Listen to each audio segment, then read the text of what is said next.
ನಮಸ್ಕಾರ ಎಲ್ಲರಿಗೂ. ರಾಧಿಕಾಸ್ RR ಕಿಚನ್ಗೆ ಸ್ವಾಗತ. ನಾನಿವತ್ತು ಚಿಕನ್ ಕರಿ ಮಾಡ್ತಾ ಇದ್ದೀನಿ. ತೆಂಗಿನ ಹಾಲು ಹಾಕಿ ಈ ಚಿಕನ್ ಕರಿ ಮಾಡ್ತಾ ಇದ್ದೀನಿ. ಇದು ತುಂಬ ಟೇಸ್ಟಿಯಾಗಿರುತ್ತೆ. ಚಿಕನ್ ಮಪ್ಪಾಸ್ ಅಂತಲೂ ಈ ಕರಿಗೆ ಕರೀತಾರೆ. ಇದು ಕೋರಿ ರೊಟ್ಟಿಗೆ ತುಂಬ ಚೆನ್ನಾಗಿ ಹೊಂದ್ಕೊಳ್ಳುತ್ತೆ. ಕೋರಿ ರೊಟ್ಟಿಗೆ ಮಾತ್ರ ಅಲ್ಲ, ಅನ್ನಕ್ಕೆ, ಚಪಾತಿಗೆ, ದೋಸೆಗೆ, ಇಡ್ಲಿಗೆ ಎಲ್ಲ ಈ ಕರಿ ತುಂಬ ಚೆನ್ನಾಗಿ ಹೊಂದ್ಕೊಳ್ಳುತ್ತೆ. ಹಾಗಾದರೆ ಈ ಚಿಕನ್ ಕರಿ ಹೇಗೆ ಮಾಡೋದು ಅಂತ ನೋಡೋ ಬನ್ನಿ. ನನ್ನ ಈ ವಿಡಿಯೋನ ಸ್ಕಿಪ್ ಮಾಡದೆ ಕೊನೆವರೆಗೆ ನೋಡಿ ಫ್ರೆಂಡ್ಸ್.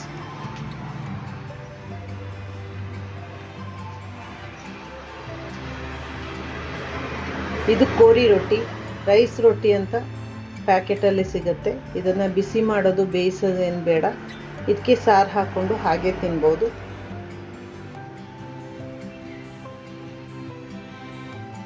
ನಾನು ಇದಕ್ಕೆ 1 kg ಚಿಕನನ್ನು ಚೆನ್ನಾಗಿ ವಾಶ್ ಮಾಡಿ ಇಟ್ಕೊಂಡಿದ್ದೀನಿ. ಮೊದಲು ಒಂದು ಕಡಾಯಿ ಬಿಸಿ ಮಾಡಿ ಅದಕ್ಕೆ 5 ಟೀ ಸ್ಪೂನ್ ಎಣ್ಣೆ ಹಾಕಿ, ಅರ್ಧ ಟೀ ಸ್ಪೂನ್ ಸೋಂಪು ಹಾಕಿ, 2 ಈರುಳ್ಳಿಯನ್ನು ಕಟ್ ಮಾಡಿ ಹಾಕ್ಕೋಬೇಕು, ಸ್ವಲ್ಪ ಕರಿಬೇವಿನ ಸೊಪ್ಪು, 3 ಹಸಿಮೆಣಸು ಇದನ್ನು ಹಾಕಿ ಈರುಳ್ಳಿ ಹಸಿ ವಾಸನೆ ಹೋಗೋವರೆಗೆ ಹುರ್ಕೋಬೇಕು. ನಂತರ ಸ್ವಲ್ಪ ಶುಂಠಿ ಬೆಳ್ಳುಳ್ಳಿಯನ್ನು ಜಜ್ಜಿ ಹಾಕಿ ಅದರ ಹಸಿ ವಾಸನೆ ಹೋಗೋವರೆಗೆ ಹುರ್ಕೋಬೇಕು.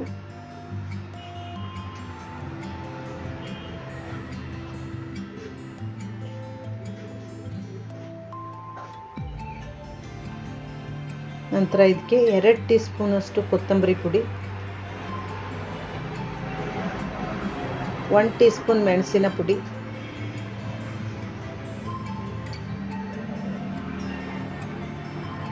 1 ಟೀ ಸ್ಪೂನ್ ಅರಿಶಿನ ಪುಡಿ,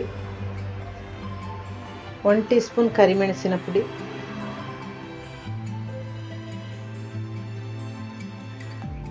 3 ಟೀ ಸ್ಪೂನಷ್ಟು ಚಿಕನ್ ಮಸಾಲ ಹಾಕ್ಕೋಬೇಕು. ಚಿಕನ್ ಮಸಾಲ ಇಲ್ಲದಿದ್ದರೆ 2 ಟೀ ಸ್ಪೂನ್ ಗರಂ ಮಸಾಲ ಹಾಕಿ, ಮೆಣಸಿನ ಪುಡಿ 1 ಟೀ ಸ್ಪೂನ್ ಹಾಕ್ಕೋಬೋದು. ನಂತರ ಇದನ್ನು ಅದರ ಹಸಿ ವಾಸನೆ ಹೋಗೋವರೆಗೆ ಹುರ್ಕೋಬೇಕು.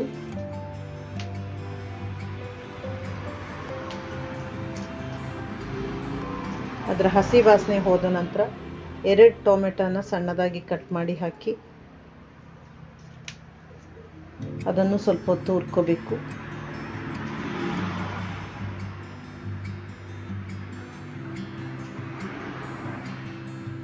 ಟೊಮೆಟೊ ಮೆತ್ತಗಾಗೋವರೆಗೆ ಇದನ್ನು ಹುರ್ಕೋಬೇಕು.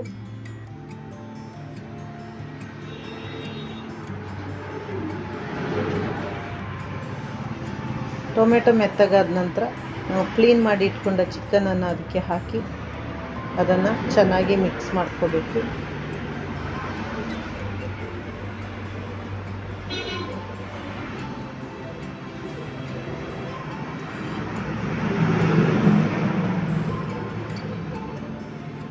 ನಂತರ ಇದಕ್ಕೆ ರುಚಿಗೆ ಬೇಕಾದಷ್ಟು ಉಪ್ಪು ಹಾಕಿ,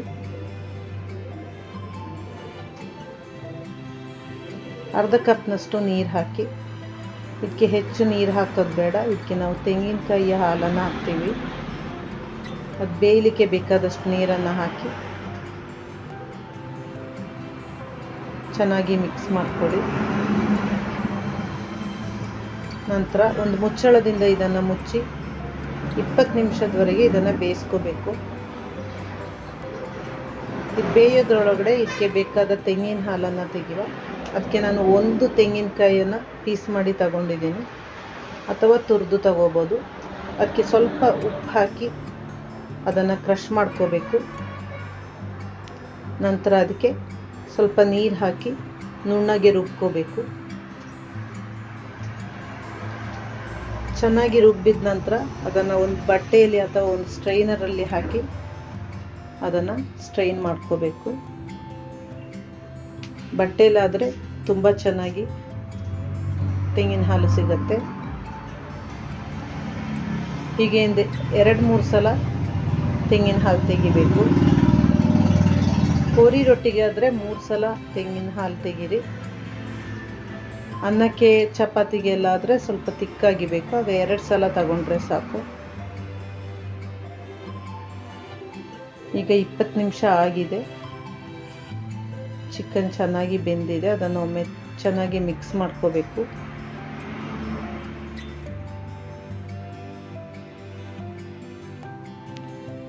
ನಂತರ ಇದಕ್ಕೆ ತೆಂಗಿನ ಹಾಲನ್ನು ಹಾಕಿ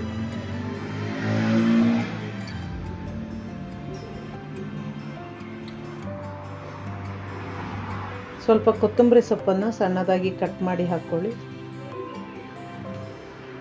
ನಂತರ ಇದನ್ನು ಚೆನ್ನಾಗಿ ಮಿಕ್ಸ್ ಮಾಡಿ ಅದನ್ನು ಕುದಿಯಲು ಬಿಡಿ.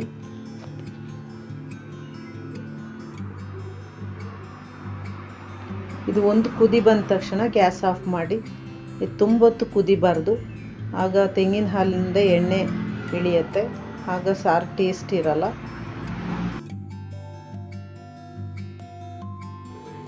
ಈಗ ಕೋರಿ ರೊಟ್ಟಿಯನ್ನು ಒಂದು ಪ್ಲೇಟ್ಗೆ ಹಾಕಿ ಅದನ್ನು ಪುಡಿ ಮಾಡಿ ಇಟ್ಕೊಳ್ಳಿ.